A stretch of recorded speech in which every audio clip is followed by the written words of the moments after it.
Hello traders, this is Fawad Fasakzala, market analyst for City Index. Today is the 12th of December 2023. So we've just seen the release of US CPI, which came in line with expectations, I would say. On the month over month basis, CPI was 0.1%, which was slightly higher than expected, but the year over year rate was 3.1%, in line with expectations, falling from 3.2% previously. We also had the core CPI, which was in line with expectations, rising 0.3% month over month and 4% year over year. So the CPI data has caused a bit of volatility in the markets. Initially, we saw a downward reaction in the dollar, as you can see on this 5-minute chart of the dollar yen, before it bounced back.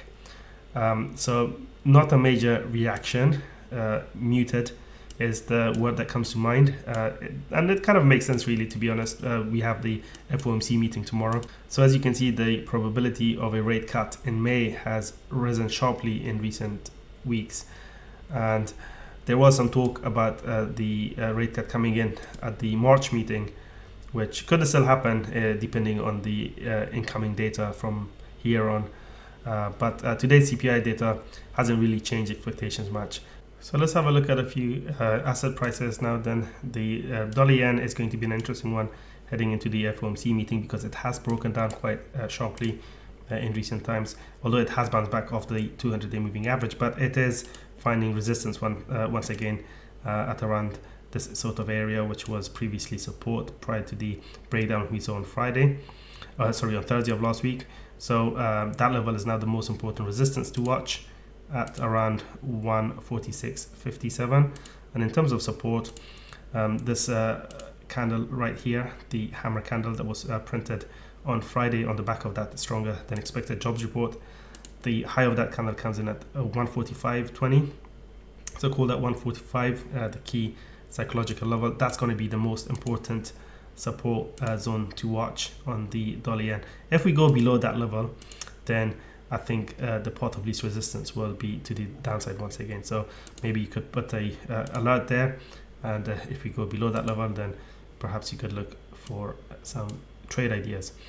On the hourly time frame, you can see that there is not much in terms of reference points, except this level right here, which was the base of the breakout we saw on Monday, which ultimately failed to be defended by the bulls as we went back below it.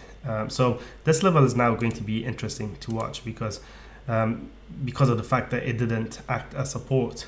So there is a possibility it could turn into resistance and leading to a fresh drop in the dollar yen. Gold is down.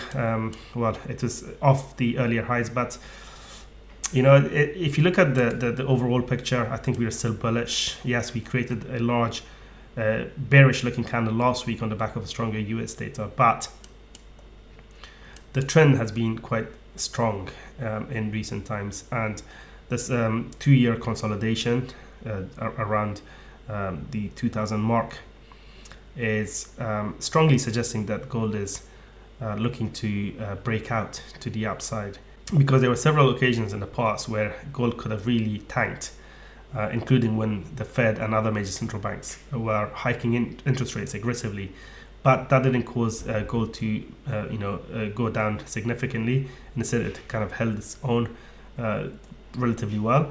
And now that the market is expecting interest rate cuts from global central banks heading into 2024, this could be something that may provide fresh stimulus to push gold prices higher. So I'll be very interested to see where the next line of support is in gold.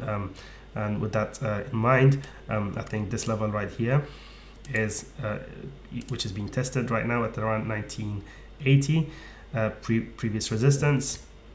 We consolidated around it before breaking out previously. Now it's coming back down to retest this level from above, so that could be where we may see gold form a bullish looking candle once again. So far we haven't seen that, so there is a possibility of some deviation in the short term, but even if it goes down to the 200-day moving average, as long as it doesn't break this low here at 1930-ish, I think the path of least resistance on the high time frame charts anyway with the sell remain to the upside. Silver is also looking interesting after its recent sell-off, but it is testing support here at around 23, which also kind of converges with the 61.8% Fibonacci retracement level.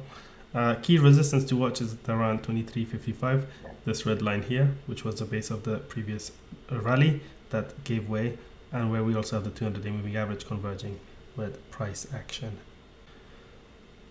We've been monitoring the FTSE for the last several weeks because we were bullish on it and still are, despite the index turning lower today, finding resistance once again from the 200-day moving average, where it had previously also struggled. But the underlying trend is bullish. So I wouldn't be surprised if the FTSE were to turn around now and start trending higher again. If not in today's session, but then I would expect to see a reversal in one of the upcoming sessions. I'll maintain that view for as long as the index now holds above 74.58, which was the last low created prior to this latest breakout. So if that level were to give way, then I think that's the line in the sand for me. For more analysis, make sure to check out the news and analysis section at cityindex.com. I'll see you in the next video.